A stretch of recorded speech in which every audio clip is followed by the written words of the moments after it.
Ayan mga lods, isdang salmon ito mga lods sa ating lulutuin. Ayan. Pulahin lang muna natin ito mga lods sa ating isdang salmon. Ayan.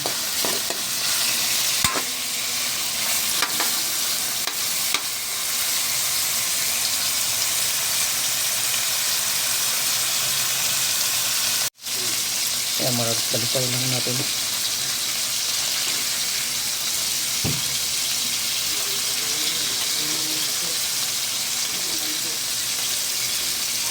Ayan. Ayan. Ayan. Balik-balik natin mga lods.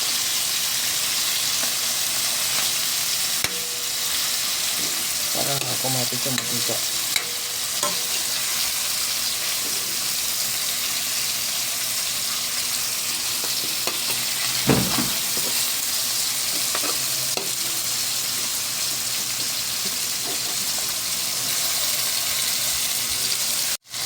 Yan mga lods, lagyan natin tubig mga lods.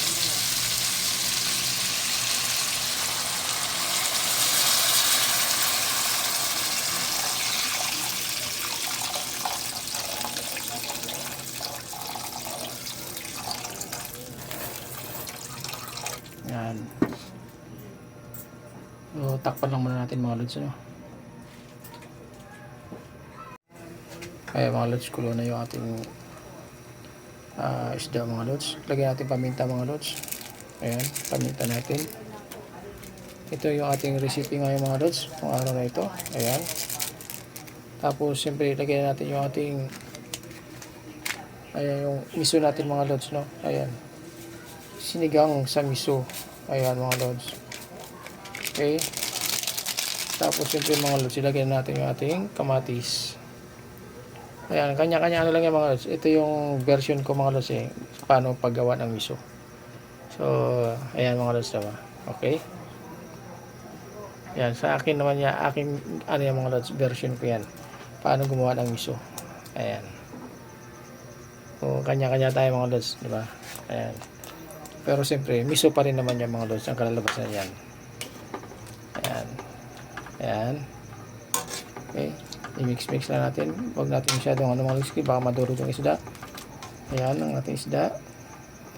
Ayan, isda natin mga lods, ano yan salmon. Ayan, salmon yan mga lods. Malambot lang laman yan, madaling madurog. So, ayan. Okay, pakuloy lang muna natin mga lods. Yes, yan mga lods. Okay na itong ano.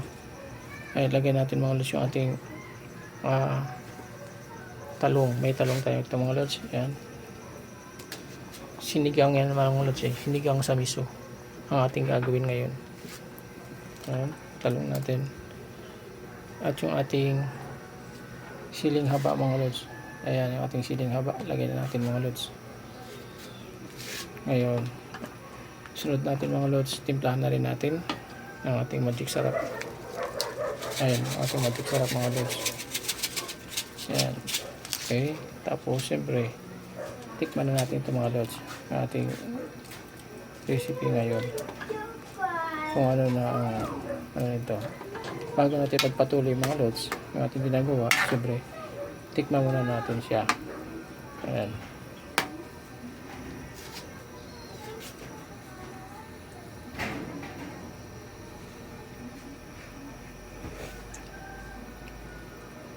Wow! Sakto lang yung templada natin mga lods. Pero siyempre, palutuin muna natin itong ating talong mga lods. Bago natin ilagay ating gulay. May gulay pa tayo mga lods, no? Ayan. Okay na yung templada natin mga lods. So, gulay lang ilalagay natin. Takpan muna natin mga lods, no? So, ito na siya mga lods. Ayan. Ito na ang ating sinigang sa miso mga lods. Ayan na. Ayan mga lods. Ilagay natin mga lods yung ating gulay. Ayan. Okay.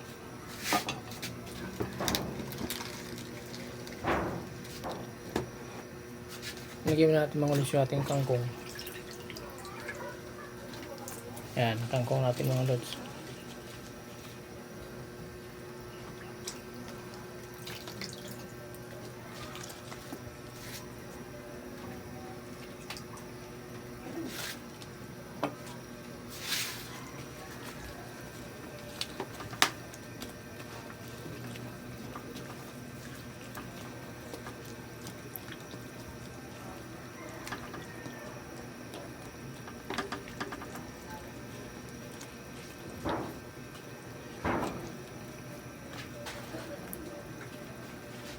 Siyempre, ilagay na rin natin mga lods yung ating mustasa.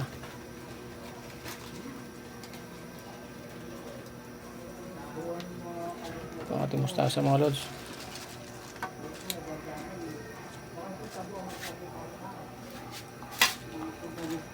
Yan, ang ating mustasa mga lods. Huli na ito mga lods na lagay natin. So, lulutuin lang muna natin yung mga lods. Takpan lang muna natin hanggang sa ito ay maluto. Ayan mga lods. Okay. Takpan muna natin mga lods, no?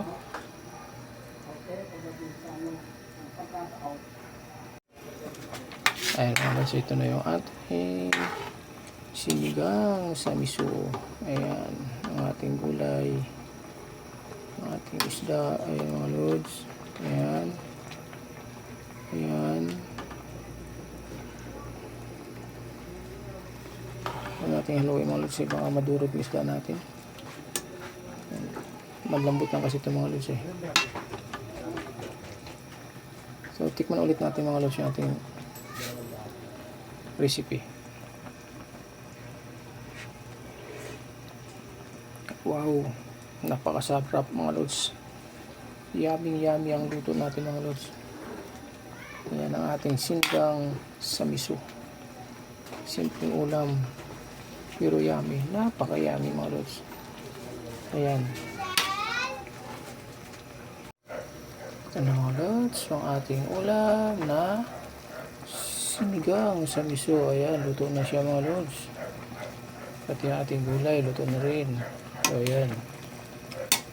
So, ayan mga lods, yung ating sinigang sa miso. Ang ating gulay, luto na rin mga lods. So, tamang-tama lang siya.